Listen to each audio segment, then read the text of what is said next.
Hello elective English students. Today we are going to start with our next chapter from the book of essays and stories. Three questions. This is chapter number 7 and it has been written by Leo Tolstoy. The full name is Count Lev Nikolaevich Tolstoy, but he is more commonly known as Leo Tolstoy. He is a very famous Russian author, and we also discussed it in detail in the Zoom class. So now let us directly start with the chapter itself. So the name is Three Questions.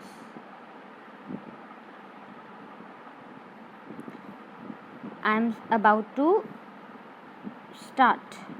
Okay.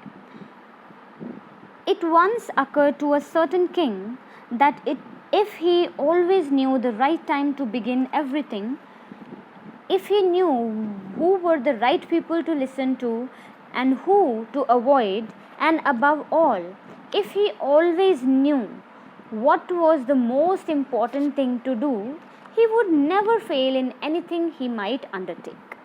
So once upon a time there was a king and he had these certain questions, and he came up with this idea that if he gets the answer of all these three questions जो मैंने अभी पढ़े, number 1, if he knew what is the right time to begin everything, number 2, if he knew who were the right people to listen to, and number 3, if he knew what was the most important thing to do, so he will be able to take the problems of all his people, and he will be able to rule in a better way.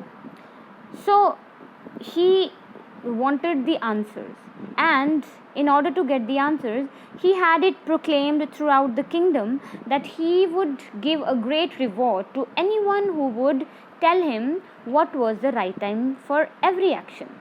So उसने क्या किया, he got it proclaimed mean announced. उसने पूरे kingdom में ये announcement करा दी that जो भी मेरे को ये 3 सवाल, इनको अंडरलाइन कर लेना बेटा, 1 2 3 करके, इन तीनों सवालों के जवाब देगा, ही विल रिवॉर्ड देम, उनको बहुत भारी इनाम देगा. Learned men from far and near came to the king. They answered the questions in their own way. The answers were all different. So बड़ी दूर दूर से बहुत ही learned people आए, बहुत ही पढ़े लिखे, बहुत विद्वान आए, and they try to answer in their own way. पर सबके जवाब अलग थे. अब राजा को ये नहीं पता चल रहा कि किसका जवाब कंसीडर करें. Now अब कुछ जवाब है हमारे पास. Let us read them. In reply to the first question, जो कि क्या था कि कि what is the right time to begin everything. So उसके जवाब में क्या बोला सबने, that the right time for every action, to know the right time for every action, one must draw up a table of days, months and years and must live strictly according to it. तो एक proper एक time table draw किया जाए, दिनों का, महीनों का, सालों का, और उसके अकॉर्डिंगली ही उस काम किया जाए, एंड ओनली दस could everything be done at its proper time. तभी सारी चीज़ें सही टाइम पे की जा सकेंगी जब उनका प्रॉपर एक लॉग तैयार होगा. अदर्स डिक्लेयर्ड, बाकी और भी थे जिनका एक अलग वर्जन था. They said it was impossible to decide beforehand the right time for everything, कि हर एक चीज़ का सही टाइम बता पाना तो इम्पॉसिबल काम है.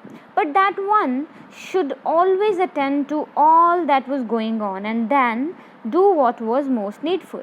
तो जो काम हो रहा है उस पर ध्यान दें, एंड जो करना चाहिए, जो करने की ज़रूरत है उसको किया जाए.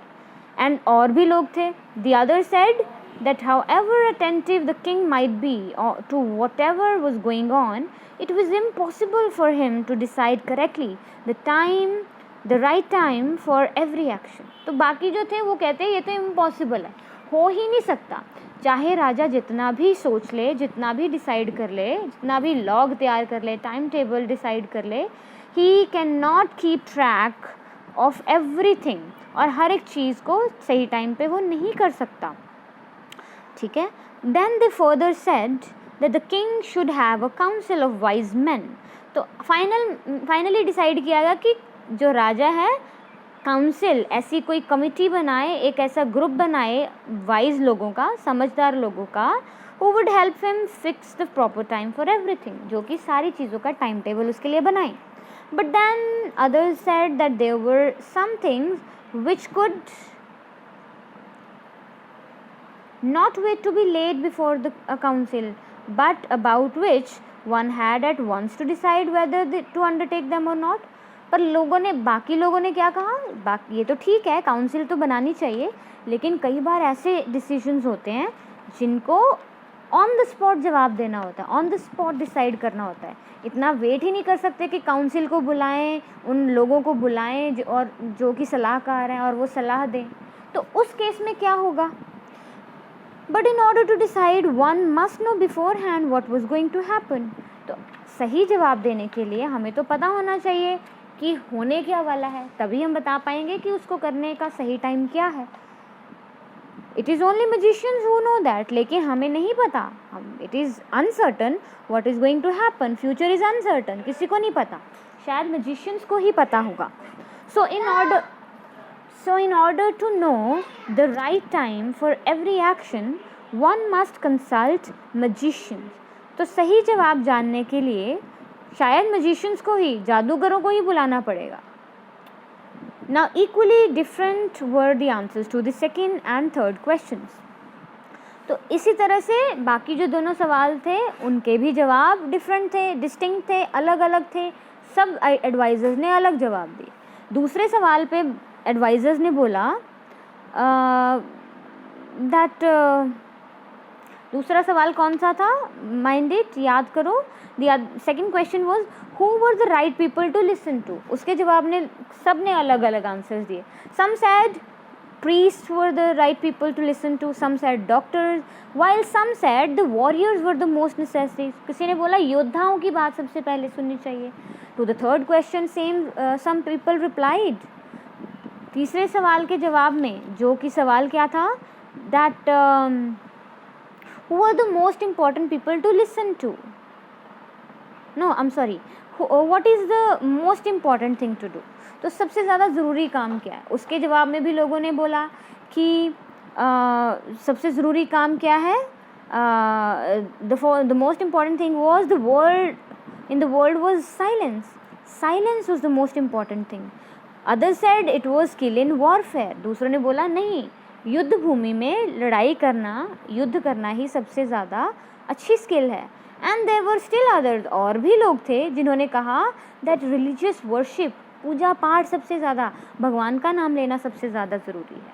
So all the answers were distinct and none of them matched each other.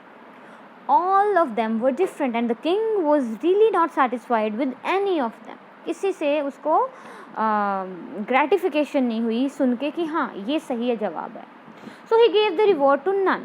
तो उसने किसी को भी जवाब नहीं दिया. But still, wishing to find the right answers to his questions, he decided to consult a hermit. Underline, important line है ये, इसको underline करो.